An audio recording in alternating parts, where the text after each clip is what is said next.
मेरी स्मृति, वृत्ति, दृष्टि और कृति। स्मृति में मेरे क्या बसता है? नई दुनिया बस रही है या अभी तक पुरानी दुनिया बस रही है? स्मृति में क्या है? चेक करो। वृत्ति में क्या है?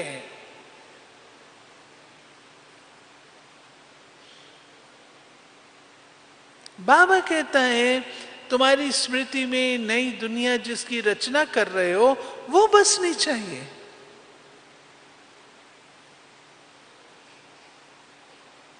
वृत्ति तुम्हारी रहम दिल की चाहिए।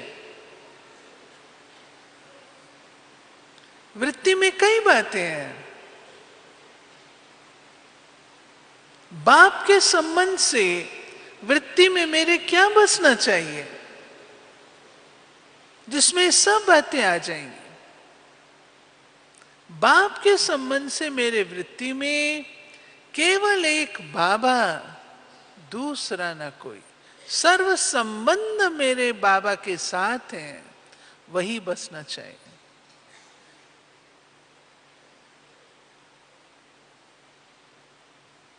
टीचर रूप की वृत्ति, टीचर रूप से मेरी वृत्ति में क्या हो? टीचर एम ऑब्जेक्ट देता है ना, फाइनल डिग्री बताता है ना।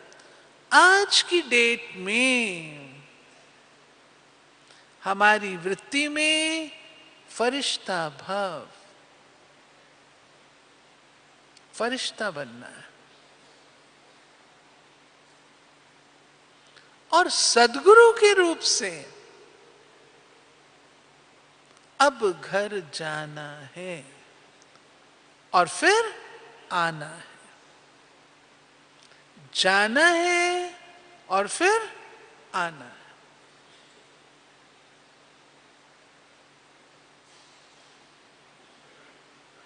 ये हमारी वृत्ति में बसना चाहिए।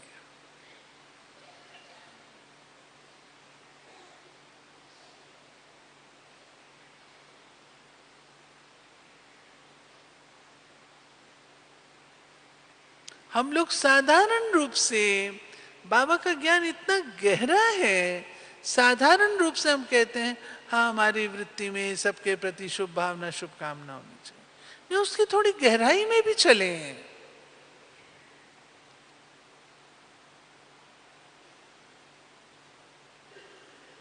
दृष्टि, दृष्टि में क्या हो? बाबा दृष्टि देता था, बच्चे गुम हो जाते थे, देह अभिमान भूल जाते थे, देही अभिमानी बन जाते थे, ट्रांस में चले जाते थे। ये हमारी आंखों देखी बातें। मम्मा बाबा दृष्टि देते थे, ट्रांस में चले जाते थे। दादियां दृष्टि देती थी, ट्रांस में चले जाते थे, बिल्कुल बॉडी कॉन्शियसनेस भूल जाती थी।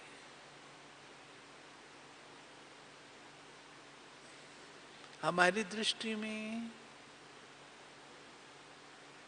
वो उड़ान है।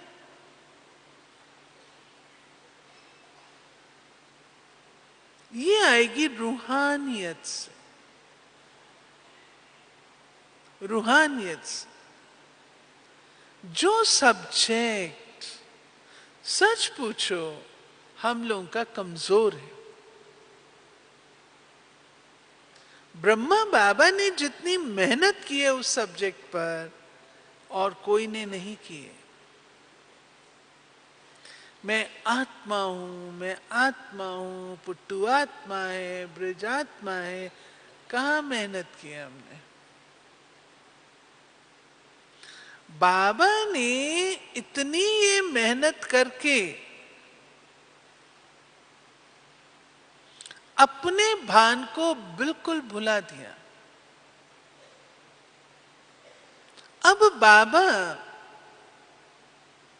साधारण व्यक्ति नजर नहीं आता था। किसी को श्री कृष्ण का साक्षात्कार, किसी को विष्णु का साक्षात्कार, किसी को कुछ, किसको कुछ। चलो साक्षात्कार की बात भी आप छोड़ दो,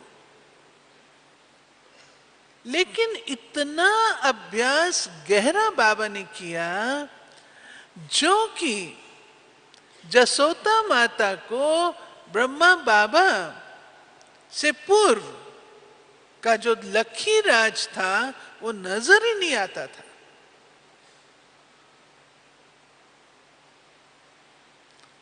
कम बात नहीं है। इतना अभ्यास आत्म स्थिति का, इतना अभ्यास आत्म स्थिति का बाबा ने भी किया, बच्चों से भी कराया, जो बाबा ने अपने पुराने जीवन के अस्तित्व को बिल्कुल समाप्त कर दिया और अब केवल ब्रह्मा नजर आता था।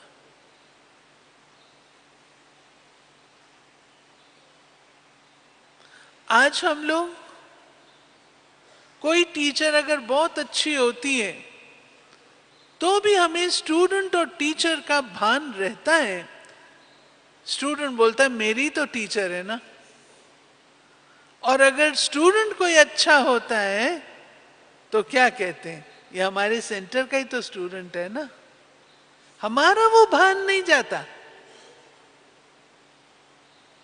लेकिन बाबा ने वो भान एकदम समाप्त किया।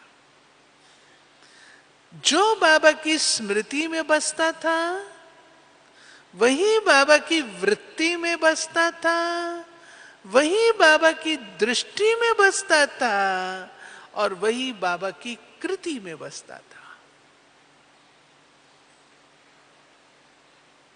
जसोदा माता को भी बाबा कहता था आओ बच्चे, बच्चे बच्चे कह करके बोलता था, और जसोदा माता बाबा बाबा कह के बोलती थी। कितना महान परिवर्तन था, महान परिवर्तन।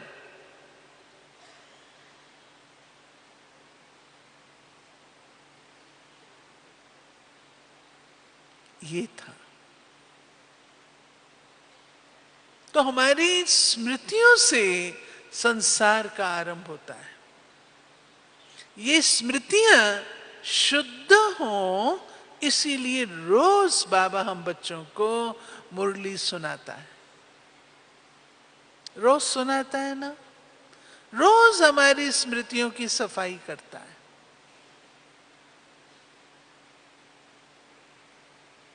फिर चाहिए मन और बुद्धि की एकता।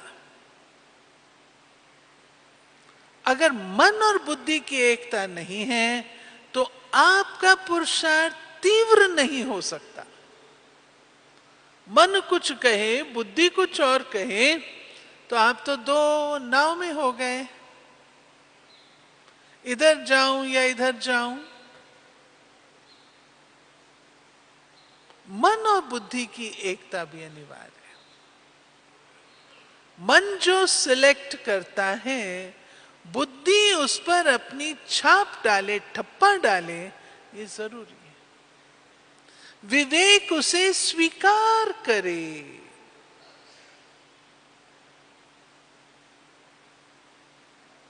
बुद्धि मारी गई, मन मारा गया नहीं कहते, बुद्धि मारी गई।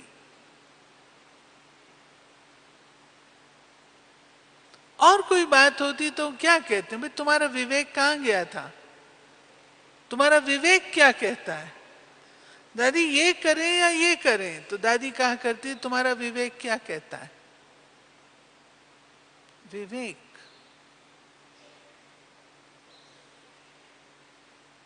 इनका सामंजस्य चाहिए, ये एक होने चाहिए। अगर एक ने एक कदम लिया, दूसरे ने दूसरा लिया, तीसरे ने तीसरा लिया, तो वह क्या होगा? तांडव नृत्य हो जाएगा। इन सबको एक करने का आधार जो मैंने बताया, ज्ञान, मुरली, ये